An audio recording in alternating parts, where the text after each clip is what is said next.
What does it take to build a brand that sticks in your customers' minds? Mike Andes built Augusta Lawn Care into a multi-million-dollar brand with more than 60 locations across US, Canada. And today, you guys, he's going to share his branding secrets and hacks with our viewers. Mike Andes is a familiar face for our regular viewers. We've talked to him about how he started Augusta Lawn Care as a teenager and grew it into a 7-figure-a-year business by the age of 24. What would be some cheap, free ways to start building a brand? The goal of branding is how do I bring my customer acquisition costs down? And one of the most powerful parts for a small business, your brand has to evolve with you as you grow. In this interview, we're going to go in depth with Mike about why branding is so important for small businesses. He's also going to talk about the steps he took to build his incredible brand and his advice to other business owners looking to establish a strong brand identity. What makes a brand scalable? What colors evoke certain emotions? We wrap up marketing and advertising into branding when they're completely separate things. People buy from the people that they know, like, and trust. These are all free things you can do to actually grow your top line and bottom line revenue in your small business. All right, you guys, take a second, like this video, subscribe to our channel, hit that bell, and let's go talk to Mike about building a strong brand identity. Mike's always working. We always find him at the computer. Hey, Mike. Hey. Good to see you again. Oh, good to see you, brother. So for our viewers that haven't seen previous episodes with you, tell them a little bit about you, your background, your company, and so forth. Yeah, well, I started mowing lawns when I was 11 years old and did that to basically pay my way through college. At the age of 18, I started Augusta Lawn Care, changed my course, kind of going instead of medical, went to the business side of things, got my MBA, and I've been growing Augusta since then. Yeah, you're now at what, 60 locations, US, Canada? Yeah, 65 locations now, yeah. Wow, okay, awesome. So we're here to talk about building a strong brand identity, and I want to hone in on some specifics. Let's talk about how important is a name when choosing for your company in terms of strong branding? I think sometimes when it comes to branding, when you're a really small business, a micro business, typically under 500,000 in annual revenue, we actually overthink that part too much in terms of starting out. And so for viewers who are just getting started, don't allow that to be the thing that keeps you from starting. Okay. But definitely as you start to think beyond that point in terms of revenue and scaling the business, it definitely starts to play a big component of how do I reduce my customer acquisition cost? And that's a lot of times through branding. Through branding, okay. So specifically choosing a name, what would your advice be to people struggling with choosing a name to start their company and start working on their brand? I think if you can think ahead at the beginning when you're choosing your name is extremely important. So don't put, Jim's accounting or Mike's mowing, right? It might seem catchy, but what the problem is now, if I'm going to ever sell my business or even pass it along down to my kids one day, the first question every customer asks, well, where's Mike? I have a problem with my bill. I want to talk to Mike. I want to talk to Mike about the estimate, right? Putting your name inside the business is sometimes so putting your own personal name in the business name is a lot of times one of the biggest mistakes I see a new business using when they get started. Mike, what's the first step for small businesses that haven't considered building a brand? They want to start now.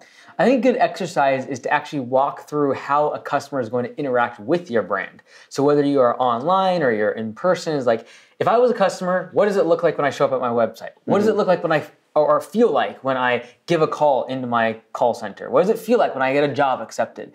That is extremely important because at every single one of those point and junctures and touches with a customer, that's branding. So I think to give yourself call your office sometimes, walk in as a customer, go to your website and buy something, see how long it takes to get shipped to you. All of those points, it's good to keep in contact with all the touch points that you're going to have with customers. How did you define from the start Augusta Lawn Care Services? We always knew we stood for professionalism. And our goal, or the why of Augusta, is that we would raise the level of professionalism in this industry. So that's the benchmark by which everything has to be. When I look at our brand, and I ask when we answer the phone, when we send an estimator to a property, when we have a franchisee and we're doing training, is it all centered around that one thing, and that's professionalism? And so that is the importance of knowing that brand and what we stand for, and then therefore building all the components around in your business around that singular thing. For companies that don't have a large advertising budget, what would be some cheap, free ways to start building a brand? A lot of times for a small business, the best way to create a brand is around your area of expertise, your industry, and be known as the expert in that particular domain. For example, landscaping. I could definitely start making content. The cheapest form of branding is create content, and create content around the domain that I'm really good at. So if I'm a landscaper, I should create content around how to do my lawn, how to trim a bush, how to pull weeds. That's all so free, and now it's extremely simple. All of us have it in our pocket to create that type of brand image, whereas years ago that took tens of thousands of dollars to get all the equipment and all the back-end infrastructure. Right. Now it's extremely cheap, if not free, to create that content which leads to a great brand. So similar examples like YouTube channel, whatever, just start videotaping and showing yourself as an expert of XYZ. Marcus Sheridan wrote a great book called They Ask, You Answer. And it's basically like, what are the questions your customer is going to have for you? And then how can you answer those questions and become the domain expert in their mind? That's owning real estate in the mind of the customer. But how do I create the answers to their questions? It's also great for SEO. These are all free things you can do to actually grow your top line and bottom line revenue in your small business. Awesome. That's great advice. So what's the end goal and benefit of branding? In a business environment and in a capitalistic society, I think the end goal of any business transaction or plan is to make more money. Like, let's just be honest. Yep. And so I think the goal of branding is, how do I bring my customer acquisition cost down? Because if I know my customer acquisition cost, I know the lifetime value of my customer, I can infinitely scale that business. Because theoretically, if my customer acquisition cost is $5 and my lifetime value is $10, I should just be able to keep pumping money into customer acquisition and doubling my money. So the goal with branding is, how do I be able to continue marketing but reduce my customer acquisition costs, because I already own the real estate in the mind of the customer and I don't have to market to them as much and have to spend as much money on ads. So that's why it's a long-term game. The goal is to reduce customer acquisition cost when you spend money on ads, and branding is the #1 way to do that. But it's the long-term game. It's not easy to do right away. So break it down for us 101, branding, marketing, what is the main difference between the two? Because I thought at one point marketing is the same thing as branding. I think the easy way to distinguish, which is probably not the most accurate, but definitely easy to wrap your head around, is marketing, sales, advertising is short-term and it's transactional. Branding is long-term and it's building a relationship. And it's trying to own that real estate in the mind of the customer through an attribution of emotion. Two very different things and completely different strategies. When you look at bigger companies, they actually have different roles and different teams and employees for marketing versus brand strategy. Totally different domains. Once you've created a brand, how do you protect it from others to steal from it, duplicate it, etc.? Yeah, the thing that's so difficult is when you create a brand that's really successful and other people rip it off. And they actually take your ideas and the strong brand imaging that you've created, and they start ripping it off and using it for their own gain. And so what you can do is create what's called a trademark. And what that's going to do is take a mark, your logo, your brand, your mascot, your slogan, and actually make it where it is intellectual property of your business. And it's a great way to make sure that no one else can use that name, no one else can use that mascot, no one can use the likeness of your logo and your brand. Okay. Well, on that note, you guys, thousands of business owners have lost their brand because they did not trademark it the right way. And it could happen to you if you don't do it the right way soon enough. So today's sponsor is Trademark Factory, a one-stop shop for trademark registration services. So for a fixed fee, a licensed attorney is going to file your trademark from filing to registration. And if it does not get approved, you get your money back. Now that's a guaranteed result with a guaranteed budget. You will not find it anywhere else. So click the link in the description below for more details and find out how Trademark Factory can help you secure the right brand. Is the company's brand identity the same thing as branding? Typically, it kind of just comes down to semantics, but how you can kind of break it down is, how do I identify the brand? Usually it's going to be more tangible things. For example, the font, the logo, things that are more tangible we can see, the colors. Whereas a brand is something you cannot put in a box. It's the personality of the business, and that can be described, but it cannot be created and given to somebody. Whereas typically the identifying remarks or identifying marks of a brand is the things that we can see and are more tangible. What would be advice on choosing the right name, looking forward, like you said? What tools can you use? What can you say on that? Yeah, keeping in mind that a business's name is something that is going to be said many times. It's going to be the brand identity. It's going to be the thing that people think about. And so you want to convey the type of emotions that you want affiliated with your business. For example, Augusta comes from Augustus. It also comes from the month August. So these are the type of things I was thinking about, like Augustus, that was like royalty. It was professional. It was empirical. And so that was the type of images or thoughts or emotions that were affiliated with that name. So if I'm trying to get into a cleaning business, I don't want to be having, dirty cleaning as my name. I don't want any sort of dirt or that type of emotions or cognitive connections with my brand name. And so that's something extremely important. What emotions do I want to evoke with just the name of my business? Okay, what emotions? Interesting. So Augusta really has nothing to do with lawn care per se, right?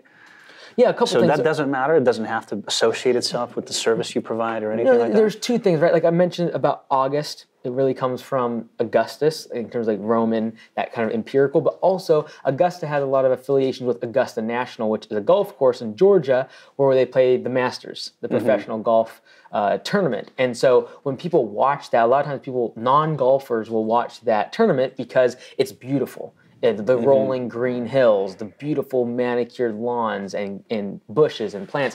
And that affiliation is what we want to tap into is, hey, we're your personal greenskeeper. That's our slogan. And we want to make that kind of atmosphere and that sanctuary that you see at Augusta National and the Masters golf tournament in your own backyard. Mike, how much research did you do on the industry, your competitors? In terms of market analysis, how important is it to establish a strong brand presence? I think what's so cool now with everyone being online and on social media is it's actually pretty easy to look at your competition, see what they're doing for their branding.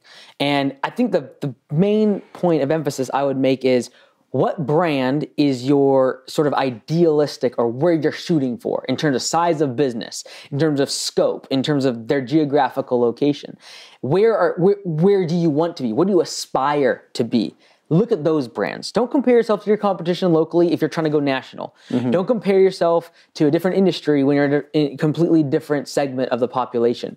Go after those aspirational brands that you look to be like, and then look at their website. Huge identification of like what fonts or what colors, what is their branding. Look at those things and then compare yourself to that, not against just your local competition. Okay, that's great advice. And you guys, if you are looking for more solid advice like you're hearing from Mike, please check out our podcast, UpFlip.com podcast. We meet and interview people like Mike.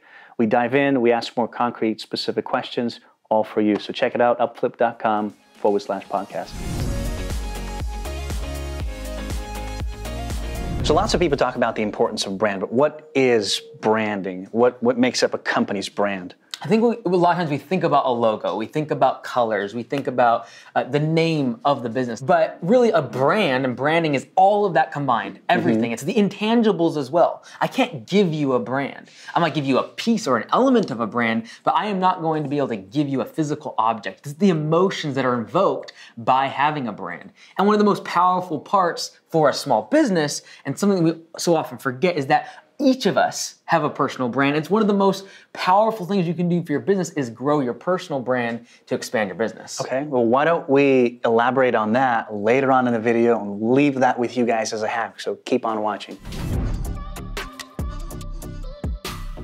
Mike, let's talk about logos. Does every company need one, and how would I go about creating the right one? I think getting the right one when you're first getting started is not necessary. Okay. Right? Get started, right? You could literally do a free one. There, literally just type in logo generator where you type in words and it starts creating some fonts for you. That's probably where you should get started because it's more important to get started than make it perfect and make it exactly what you need.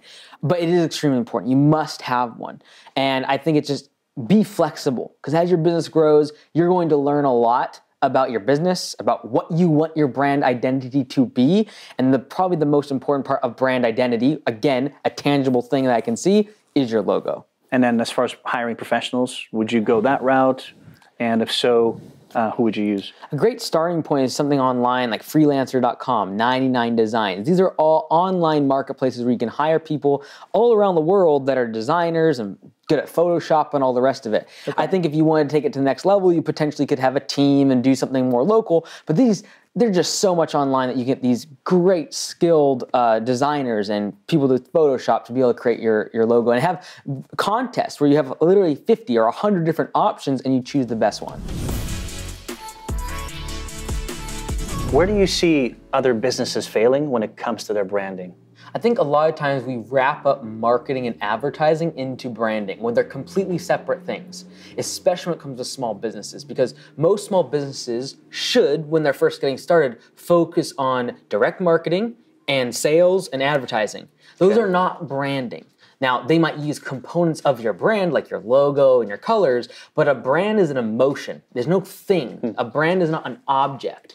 And so to create a brand, it's much more difficult because you actually have to gain real estate in the mind of the consumer. It can't be like, hey, I want to buy one, get one free. If I give you that, that's a direct marketing. You're going to now call now or contact us at our website or give us a phone call. That's all marketing. That's all advertising. That's very different than branding. And I think most small businesses, because we think more short term and I want the immediate sale, I'd much rather give you the buy one, get one free. When if I step back and say, what if I did a project in my community, and for example, for landscaping, I completely redeveloped an area that's overgrown. And then maybe I just put a sign out front that says Augusta, serviced by Augusta Lawn Care, maintained by Augusta Lawn Care. That's a branding play. Okay. Because it costs me money, the same way that my marketing play did to you, but now it's not a direct marketing, it's not sales, it's a different transaction, and it's a much more long-term game that you play, and most small businesses don't think that long-term. Okay.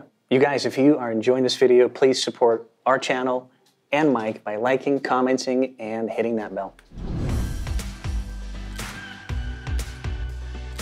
Mike, what role do employees play in building a company brand? Well, a lot of times your employees, especially the frontline employees, are going to be the first point of contact or the most contact with the customer. And when you call a company and you're talking to someone on the phone, that is part of the brand. Remember, the brand is not a tangible thing. So the experience, the emotions that that customer has when they talk to one of people on the phone, or talk to someone at the cash register, or talk to a sales associate, all of that's part of the brand. So if you stand for professionalism, if you stand for accountability, that needs to then be translated for the employee at the front line in contact with the customer, and they feel that, hey, this is all congruent, right from the sales message and marketing, getting me in the door, right down to the frontline employee I'm dealing with directly. Any specific tricks, advice on training your employees to reinforce that brand? I think the one thing, like we talk about, branding always changes, right? And I think part of that is the logo, the marketing, the uniforms, the colors, all of that changes. The one thing that can't change when it comes to getting your employees on board many times is, what's the goal? What's the vision? Why does this company exist? That's got to stay congruent. That's got to stay consistent, and that's the goal. Getting there might change. We change the color of our uniforms, we change our pay structures, whatever it might be, but I think that vision, the goal, and why the business exists needs to stay consistent for the employee to get on board with what is this brand, what's the brand image I'm supposed to reflect, and what does the identity of this brand stand for. Mike, did you make any early mistakes in terms of branding? Yeah, we made several, everything from the logo to even our uniforms. And again, a lot of times your branding mistakes are really revealed as you scale the business. Okay. So at the very beginning, because we wanted to use that emotion of around Augusta National and golf, we figured, hey, well, we're gonna actually have our employees be in uniforms that caddies use at Augusta National, at the Masters tournament, which is 100% white with their name on the back. Right, which is great in theory. It's a great branding move until you actually start to scale that out and realize that buying jumpsuits that are perfectly white, that you have to bleach to get clean, is extremely difficult in the landscape industry. And so again, just taking the branding almost too far, and then just realizing that as we scale, we can't do that for 10 employees, where we're having to buy new ones every couple weeks because they get dirty. Right. So sometimes you just got to realize that what works when you're at 1, 2 employees is not going to work at 5, 10, 15 employees down the road. So with that mistake, how did you reposition yourself at that moment? What did you do exactly? Well, really, we had to evolve the whole branding look, right? So instead of using the caddy, it's like, well, what colors are we going to use? Well, we're going to use yellow, green, and brown. And again, those colors are important. So now the uniforms are yellow. That's really what our the truck colors are all yellow. That is the kind of the brand theme is the yellow, but then we also have the green and the brown, which again, every color of your brand has certain emotions that are affiliated with them. And you can really do a lot of research about what colors evoke certain emotions, whether it be orange, youthful, vitality. You're not going to see a tech company that is doing cybersecurity using orange, because orange is more vibrant and young. Whereas if you're looking for enterprise level software and cybersecurity, you're looking for dark blues, like an IBM dark blue. Right? People even come up with the word IBM blue. It's that trust that is invoked by that color. What makes a brand scalable? I think you got to ask yourself, what do you want to scale? Is it geographical? Because that's going to have certain limitations. Is it platform-wise? Am I wanting to scale from online to in-person and brick and mortar, or vice versa? Or do I want to just address a different market? Do I want to go from younger audiences to older audiences? Every single time you expand your business, it's going to require a brand change, or thinking ahead, what is my brand going to need to be? What are the requirements of my brand when I get the business to the size I want it to be, and it's scaled to that size? So it's part of the evolution for brand to sort of evolve, change as you're scaling. Absolutely. $100,000 business brand is going to look completely different than $100 million, and so on and so forth. And you're going to have to make changes all along. There is no Fortune 500 company that you can look 50 years ago and say their branding's never changed. Changes with technology, changes with consumer demand, changes with the age demographic they're going after, and you have to be flexible to that. So let's say someone's established, but then realizes their name does not fit the brand. How would they reposition without losing customers and creating confusion? Honestly, I think for most small businesses, we overemphasize and kind of have this inflated view of how much people think about us and our name and how important it is and our brand locally. If you're doing under $1 million in revenue, most of the time in your local market, you don't have a big brand. So you can change and you can pivot relatively easily. It's a matter of sending an email to all of your customers and explaining, hey, this brand is now becoming this brand. Right. And we're changing our name. And here's the improvement that's going to bring for you, focusing on the customer, what it's going to do for them. I think it's a lot of times overemphasize how hard that is. It's a matter of thinking down the road. I don't want to change my brand 10 times if I can at all think down the road and be like, okay, if I've built my business to $1 million, now I need to make a change. Is this going to get me to 10 million? Is it going to get me to 100 million? Thinking about your brand long term is always going to pay big dividends, but just keep in mind, most small businesses overemphasize the value and the brand awareness around their name in their local community. So it sounds like mistakes are going to be unavoidable when it comes to starting at some point with branding and then it sort of evolves. Am I right in thinking that? I think every healthy brand evolves and grows. Just like any organism or plant grows over time, it has to change and evolve. Your brand has to evolve with you as you grow. And in 10, 15 years, there's a good chance that Augusta's brand looks totally different. You have to constantly be evolving and changing. And if you're not, that's when a brand dies. Well, take Coca-Cola, for example. I mean, they've had, I would say, same branding for quite some time.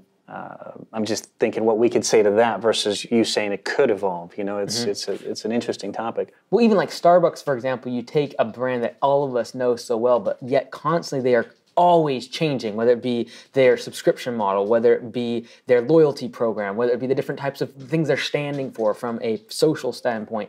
These are all things that are constantly evolving and changing, and now mobile and delivery. These are things that are constantly changing, and if you don't stay on that cutting edge, eventually you become obsolete. Okay. So that's all part of the brand in terms of the services that they extend and so forth. Absolutely, and I think the more you protect your brand and the company going forward, like a Coca-Cola, for example, who spends billions of dollars, and they do things that are, literally incredible in terms of hiring the people that are most influential and socially influence in the world. The thing is, they're putting a moat around their products and services because the smaller guys can't do that and can't afford that level of brand awareness. Okay. All right, let's fly through some of these fun Blitz questions. What's your favorite business book? Currently, it's from Sam Walton, Made in America. Okay. Great in terms of scaling a business and thinking completely outside the box. What's the single most important factor for expanding any business? I think, honestly, what we talked about today, branding and thinking long term in terms of investing in branding, that's probably the number one thing I would say. Awesome. What's the one fact that changed your perspective on life forever? Probably when I went to Africa for 6 weeks and did volunteer work there, completely changed my perspective of life and value there. That's awesome. What's your favorite unnecessary thing or a device? Unnecessary thing or device? Right. That's a tough one. I would have to say probably my phone, even though I don't know how unnecessary that is, but I spend 12 hours a day on it probably, so it's probably unnecessary. What's the one thing you cannot start your day without except coffee? I'd say prayer. Yeah, prayer. If I can pray and exercise every day, I usually say I feel like I can do most anything. That's important. How does one land commercial accounts, property management? This is from our viewers, Garrett Stevenson.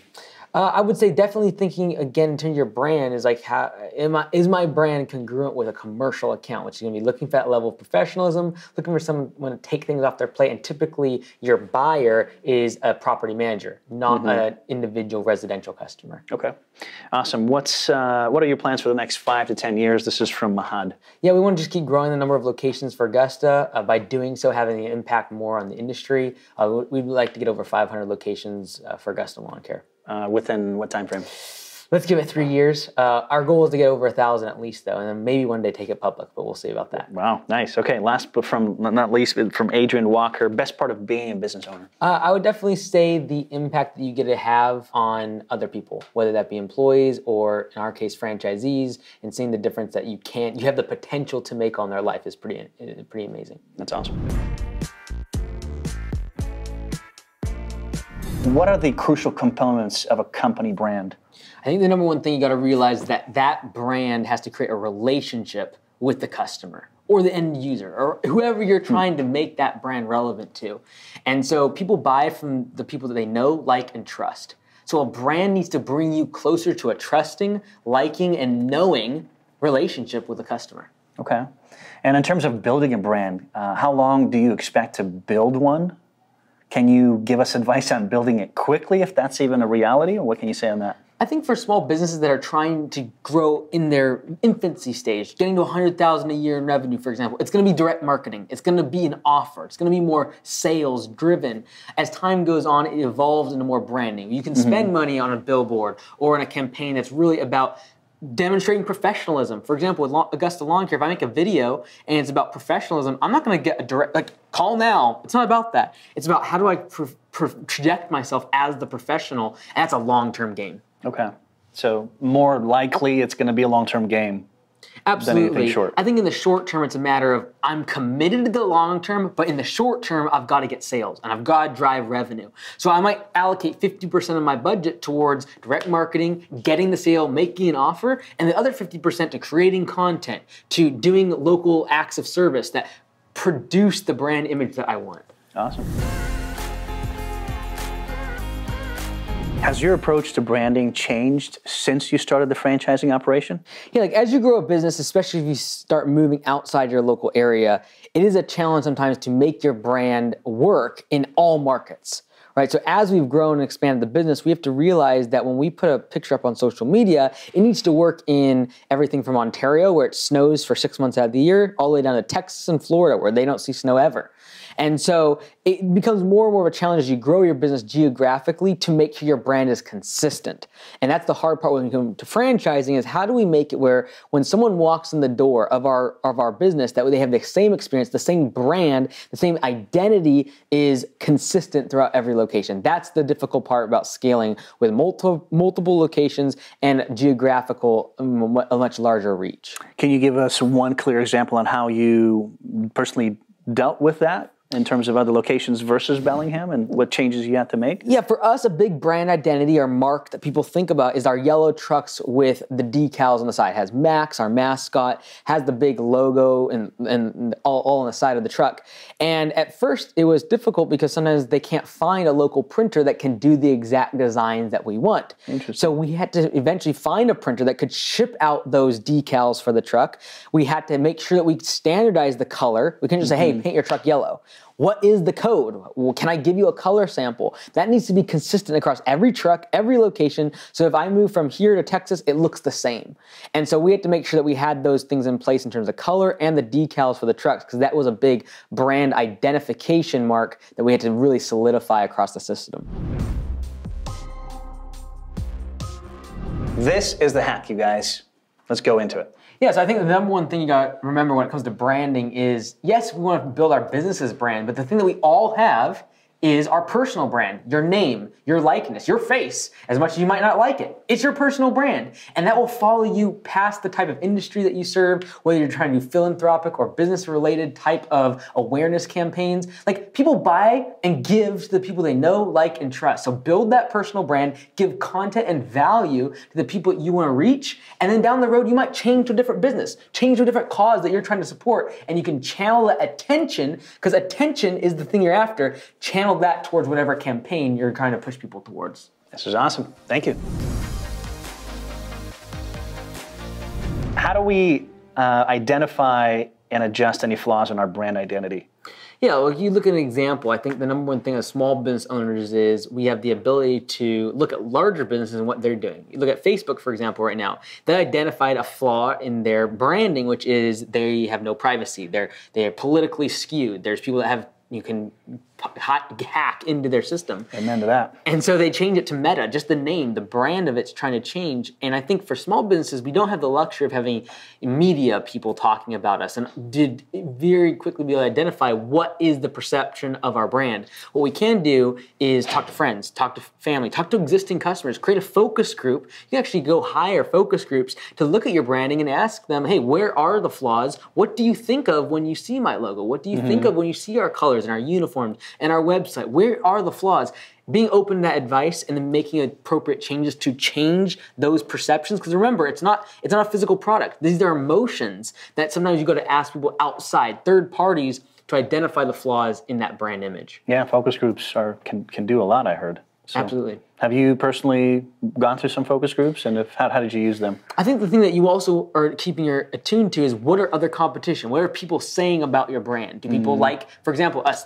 Everyone recognizes the yellow trucks, the yellow uniforms. So are we going to change those things? No. Like, that's what we want to lean into. That's what we want to highlight in our marketing and our advertising. And so listening, whenever you hear a customer talk about your brand, what do they bring up? What are the things that they love? What are the things that they don't enjoy? Or they might say, hey, that kind of, I was confused by that. I was confused by that font. I was confused on your website. What services do you do? Those are things you got to keep your ears attuned to in order to make adjustments to your brand. Okay, awesome. Well, Mike, this has been great. I trust our viewers have learned quite a lot about branding and brand identity, and we appreciate you for that. So thank you so much. Thanks, Paul. Always a pleasure to collaborate.